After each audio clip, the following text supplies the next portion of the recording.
C'était juste la tête du jet bleu, puis son corps plus loin, il avait été assassiné. Allô tout le monde, j'espère que ça va bien. Aujourd'hui, je vais faire quelque chose que je veux faire depuis vraiment longtemps, puis c'est vous raconter mes pires vacances ever. J'ai eu le goût de vous raconter ça quand j'avais regardé une vidéo que Cam Grande-Brune avait sortie à propos de ses pires vacances, puis la vidéo m'avait vraiment fait rire. J'ai pensé que ça pourrait vous intéresser puis vous divertir, que je vous raconte ce voyage vraiment bizarre que j'avais fait il y a quelques années avec mon ami Gabriel. À la base, c'est vraiment, ça commençait bien parce que j'avais été invitée par un organisme qui voulait que j'aille visiter des coins où il y a de la pêche au Québec. J'avais dit pourquoi pas, j'aime ça pêcher, j'aime ça la nature, ça pourrait être le fun. Il me laissait amener une amie aussi. Je demande à Gabriel, ça te tente-tu? Ça serait 2 nuits dans un chalet sur le bord d'un lac.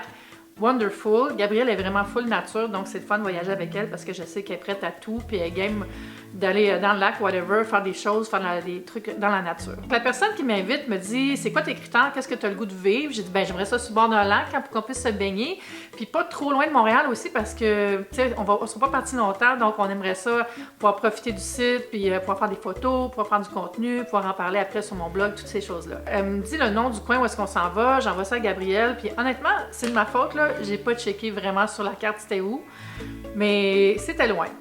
Alors, on devait se rendre sur le site au pied du parc pour être accueillis par l'espèce de garde-chasse, je sais pas comment appeler ça, le responsable du site, là, où est-ce que la guérite, puis ils te font rentrer, puis ils t'enregistrent comme ça, si jamais t'es perdu dans le bois, ben ils peuvent te chercher, ils savent que t'es là, puis que t'es pas devenu un ours dans la forêt. Donc, on part de chez nous, puis on se dit, on va arrêter en chemin, on va aller souper, comme ça va être fait, puis on va se rendre là après.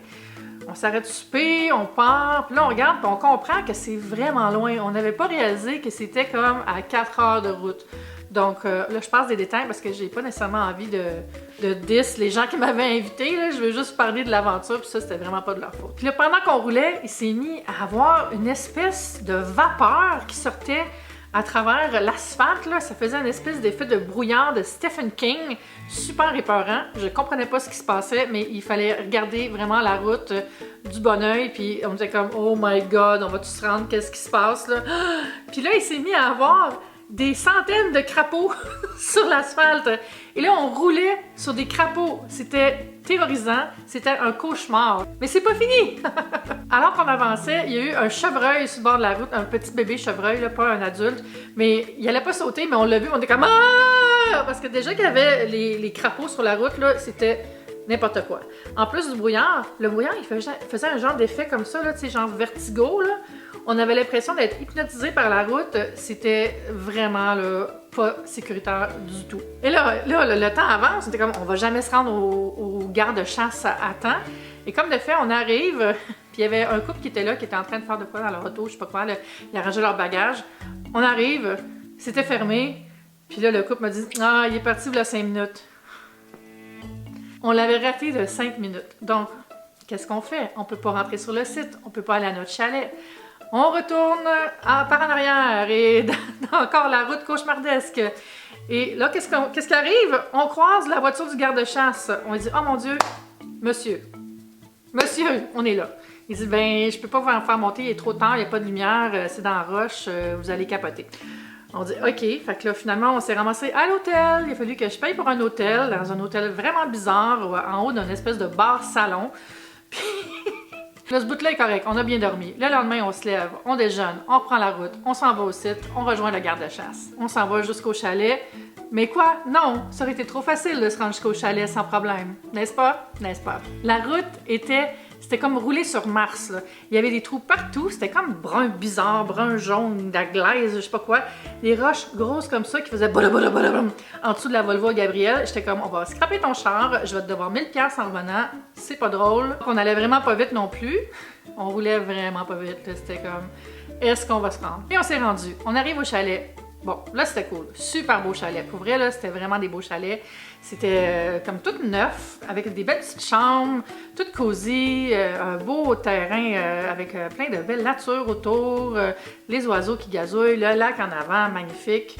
Puis, ouais, ça, j'étais vraiment contente. Le chalet était top notch. Pour vrai, C'était vraiment beau comme site. On avait rendez-vous ensuite pour aller voir l'espèce de centre de pêche où il y a le gars qui gère le terrain puis les lacs qui est installé. Donc, on va là pour prendre notre équipement pour pêcher puis pour savoir comment ça fonctionne. Puis là, je dis, bon, on pourrait peut-être aller se baigner avant de pêcher. Donc, je vais voir le gars. Puis, on lui dit, par où on embarque pour aller dans le lac? As-tu un accès directement sur notre terrain parce qu'on n'était pas allé voir? Puis là, il nous dit, ben là, les filles, on ne peut pas vraiment vous baigner, hein, le lac est plein de sangsues. De toutes les choses que je voulais faire, c'était me baigner et c'était impossible parce que c'était le lac de Stephen King rempli de sangsues assoiffées. On prend nos affaires de pêche, on se dit whatever, on va aller pêcher. Il ventait vraiment beaucoup par contre. Il ventait vraiment fort. Mais c'est pas grave, on s'est dit, il pleut pas, là, c'est correct, il fait beau.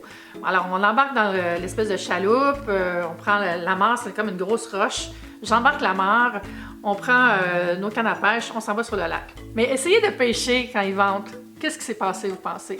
Dès qu'on envoyait nos lignes, là, en revenant, là, c'est tout pris en pince, c'est tout pogné, puis là, c'est n'importe quoi. On peut pas pêcher. C'était impossible. Fait que là, on s'est dit, bon, on va chiller dans le lac, là. On était comme juste sur le lac, mais c'était insupportable avec le vent. On faisait juste tourner comme ça autour de notre amarre, là. On avait l'air du pire manège à la ronde, là. Fait que là, moi, je me tanne, je dis, on s'en va de ce lac, on retourne au chalet. Alors, je viens pour tirer l'amarre et l'amarre, la grosse roche qui était attachée avec une corde, là, était prise en dessous de je sais pas quoi, un arbre qui avait coulé, une roche, un brochet avec des dents pointues, je ne sais pas. Mais on pouvait pas partir, on était pris dans le lac. Puis comme il n'y avait pas de réseau, mais on n'avait pas de téléphone de toute façon, fait que ben, on avait nos téléphones sur nous, mais on ne pouvait pas appeler personne, fait que j'étais comme « Ah, c'est cool! On est pris dans le lac! » Je me dis « Ok, au diable, son amarre, je vais la détacher. » Là, c'était un gros nœud, ça avait l'air assez solide. Là. Ben, je me suis dit « Je vais la détacher, puis on va la laisser dans le lac, puis tout bad. » Et le nœud était vraiment solide. Mais là, j'ai eu la bonne idée, j'ai pris des cuillères qui sont au bout des lignes à pêche là, pour que ça brille et que les poissons soient attirés. Donc, j'ai enlevé ça de la canne à pêche, puis j'ai pris ça comme un levier pour défaire le nœud. J'ai réussi. Adieu l'amarre, on retourne à la rive. Puis là, quand on arrive, le gars il dit « Ben là, vous avez perdu mon amarre. » J'étais comme « Talk to the hand, monsieur pêche. Talk to the hand. » On s'est dit « On va retourner au chalet, on va chiller, on va faire une sieste. Ça va bien aller. » Et là, on arrive au chalet. Il y avait eu une guerre de jets bleus, je sais pas, la guerre des clans, la guerre des mâles jets bleus. Alors, il y avait un jet bleu au pied de notre porte, genre en avant du balcon. Mais il n'était pas en train de picorer, il était mort.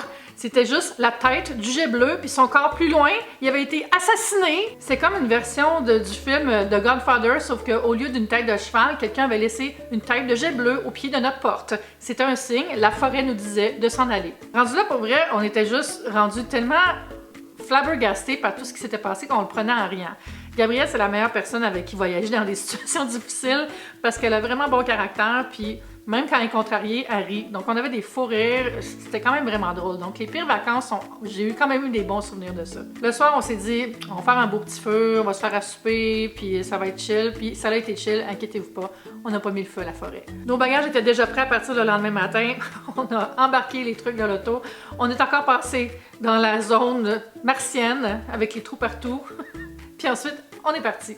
Et tout ça pour dire que quand on garde la bonne humeur, même quand ça va mal, on peut passer un bon moment. Maintenant, Gabrielle et moi, on en parle souvent de ce voyage-là, puis on trouve ça tellement drôle. On se dit, on est vraiment des bonnes amies pour que ça nous ait pas affecté plus, parce que pour vrai, là, les grenouilles de la mort, le chevreuil, être pogné dans le lac, le jet bleu dead en avant du chalet, c'était un petit peu trop pour mon arme de touriste. J'espère que ça vous a diverti. En tout cas, n'oubliez pas de vous abonner à mes chaînes et aussi à donner un thumbs up à la vidéo si vous avez trouvé ça amusant de m'écouter, me rappeler ce moment incroyable dans mon été 2016. À bientôt, bye!